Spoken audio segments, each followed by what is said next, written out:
Good morning dear students. आशा करता हूँ आप सभी अपने घरों में स्वस्थ होंगे। तो आज हम क्लास 11th की आरोह में गद्य खंड में गलता लोहा पढ़ने जा रहे हैं। इस पाठ के लेखक हैं शेखर जोशी।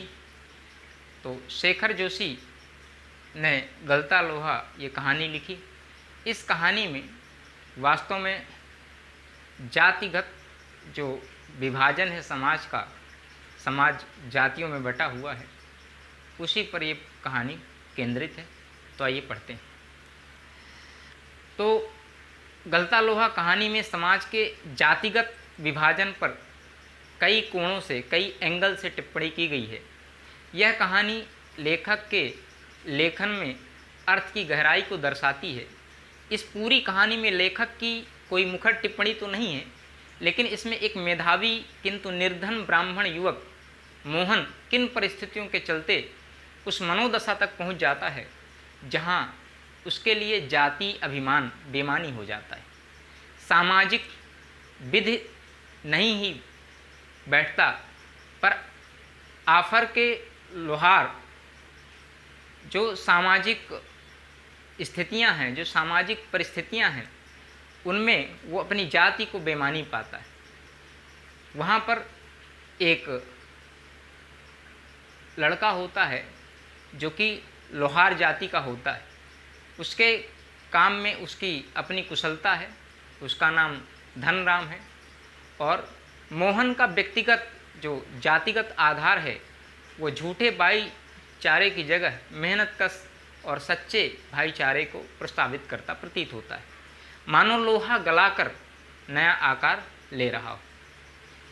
मोहन के पिता वंशीधर ने जीवन भर पुरोहिती की, पंडिताई की। अब वृद्धावस्था में उसे कठिन श्रम व व्रत उपवास उससे नहीं होता। उन्हें चंद्रदत्त के यहाँ रुद्री पाठ करने जाना था, परंतु जाने की तबीयत नहीं थी, अर्थात तबीयत कुछ ठीक नहीं थी, हिम्मत नहीं हो रही थी। मोहन उनका आशय समझ गया, लेकिन पिता का अनुष्ठान कर पाने में वह कुशल नहीं था। जैसे पिताजी पंडिताई कर लेते थे, वैसा मोहन नहीं कर पा रहा था। पिता का भार हल्का करने के लिए वह उनके साथ खेतों की ओर चला गया, लेकिन हंसुए की धार कुंद हो चुकी थी। उसे अपने दोस्त धनराम की याद आ गई कि धनराम एक लोहार है, वो उसके यहाँ जाएगा और जो हंसिया है उसकी धार तेज करवा के लाएगा। वह धनराम लोहार की दुकान पर धार लगवाने पहुँचा। धनराम उसका सहपाठी था। दोनों बचपन की यादों में खो गए। मोहन ने मास्टर त्रिलोक सिंह के बारे में पूछा तो धनराम ने बताया कि वो पिछले साल ही गुजर गए। दोनों हंस हंसकर उनकी बातें करने लगे कि कैसे वो मोहन और धनराम हैं, ये कैसे आपस में अपने छात्र जीवन की बातें करते हैं और कैसे मास्टर साहब की कुछ बातें उनको याद आती हैं, कैसे वो डांटते थे, कैसे वो पढ़ाते थे। और उसी बात को लेकर के वो दोनों अपनी यादों को ताज़ा करते हैं और हंसते हैं, खो जाते हैं अतीत की यादों में। मोहन पढ़ाई व गायन में निपुण था। वह मास्टर का चहेता शिष्य था और इसीलिए उसे पूरे स्कूल का मॉनिटर बना दिया गया था। वे उसे कमज़ोर बच्चों को दंड देने का अधिकार भी देते थे कि जो बच्चा कमज़ोर हो, ऐसे बच्चे को तुम दंड दे सकते हो। धनराम ने भी उसी मोहन से मास्टर के आदेश पर डंडे खाए थे। धनराम उसके प्रति स्नेह व आदर भाव रखता है, क्योंकि जातिगत आधार की हीनता उसके मन में बैठा दी गई थी कि तुम जाति के लोहार, इसलिए उसके मन में ये हीन भावना आज भी बैठी। उसने मोहन को कभी अपना प्रतिद्वंदी नहीं समझा, अपना कंपटीटर नहीं माना। धनराम गांव के खेतिहर या मजदूर परिवारों के लड़कों की तरह तीसरे दर्जे की तक ही पढ़ पाया। मास्टर जी उसका विशेष ध्यान रखते थे। धनराम को 13 तक का पहाड़ा कभी याद नहीं हुआ। इसकी वजह से उसकी पिटाई होती थी। मास्टर जी का नियम था कि सज़ा पाने वाले को अपने लिए हथियार भी जुटाना होता है। धनराम जो है डर या मंदबुद्ध होने के कारण 13 का पहाड़ा नहीं सुना पाया। मास्टर जी ने व्यंग किया, तेरे दिमाग में तो लोहा भरा है रे, विद्या का ताप कहाँ लगेगा इसमें। लोहार है जात का, इसलिए तेरे दिमाग में लोहे का ताप भरा हुआ, तेरे दिमाग में लोहा भरा है। इतना कहकर उन्होंने थैले से 5 पकड़ा, थैले से कुछ हंसिया या इस तरह की चीज़ें पकड़ा दिया करते थे कि ये लो और इस पे धार लगाओ। और इसकी जो विद्या है, इसको सीखने के लिए हथौड़े से इसको चलाना पड़ता है। विद्या सीखने के लिए जिस प्रकार से लोहे को पीटने के लिए घन या हथौड़ा चलाना होता है, उसी तरह से विद्या प्राप्त करने के लिए भी कड़ी मशक्कत और परिश्रम करनी होती। धनराम ने एक दिन त्रिलोक मास्टर द्वारा बेंत चुनने की छूट दी जाती है और वो बेंत चुनते हैं कि इस वाले बेंत से आप जो है दंड दें।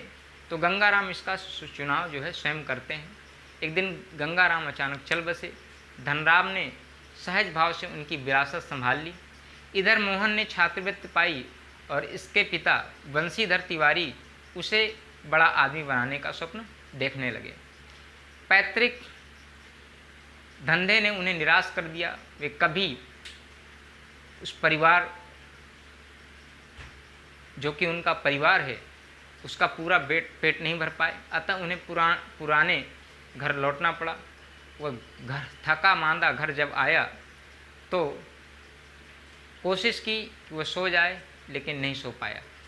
उसे अब मोहन को यजमानों के घर जाना पड़ता था, वही कथाएं पुरानी सुनानी पड़ती थी। इस तरह की आपाधापी में उसका जीवन व्यतीत हो रहा था। तो उन्हीं दिनों उनकी बिरादरी का एक संपन्न परिवार का युवक रमेश लखनऊ से गांव आया हुआ था। उससे बंशीधर ने मोहन की पढ़ाई लिखाई के संबंध में अपनी चिंता व्यक्त की और अपने साथ लखनऊ ले जाने को तैयार हो गया। उसके घर में एक प्राणी बढ़ जाने से कोई अंतर नहीं पड़ता था। बंशीधर को रमेश के रूप में एक भगवान मिल गया कि उसके बच्चे को एक नया जीवन मिलेगा। मोहन रमेश के साथ लखनऊ पहुंचा। यहाँ से जिंदगी का नया अध्याय शुरू हुआ। घर की महिलाओं के साथ साथ उसने गली की सभी औरतों के घर काम करना शुरू कर दिया। रमेश बड़ा बाबू था। वह मोहन को घरेलू नौकर से अधिक हैसियत नहीं देता था। मोहन भी यह बात समझता था। कह सुनकर उसे समीप के सामान्य स्कूल में दाखिला करा दिया गया। काम के बोझ व नए वातावरण के कारण वह अपनी कोई व्यक्तिगत पहचान नहीं बना पाया।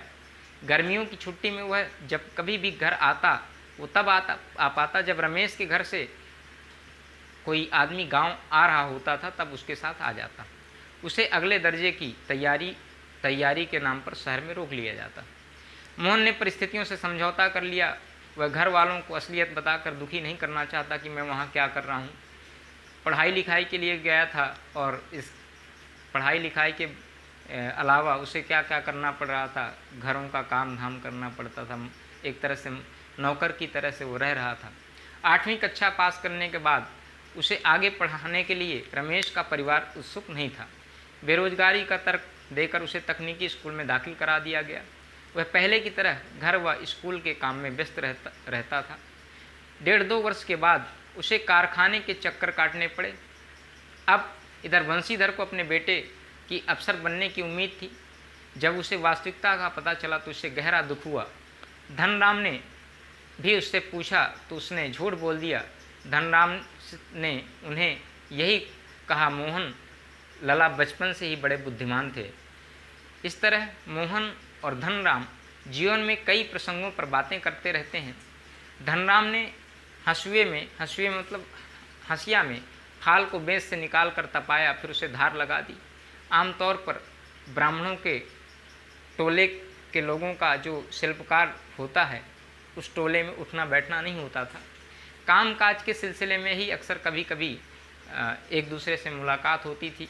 तो इस तरह से ब्राह्मण टोले के लोग बैठ जाएं अगर निम्न जाति के टोले में, तो ये सामाजिक मान्यताओं के विरुद्ध माना जाता था। क्योंकि आज दोनों दोस्त काफ़ी समय बाद मिले हैं, तो मोहन धनराम की कार्यशाला में जो उसकी वर्कशॉप है वहाँ बैठ करके उसके काम को देखता है और आपस में दोनों बातचीत करते हैं। Okay, thanks for watching.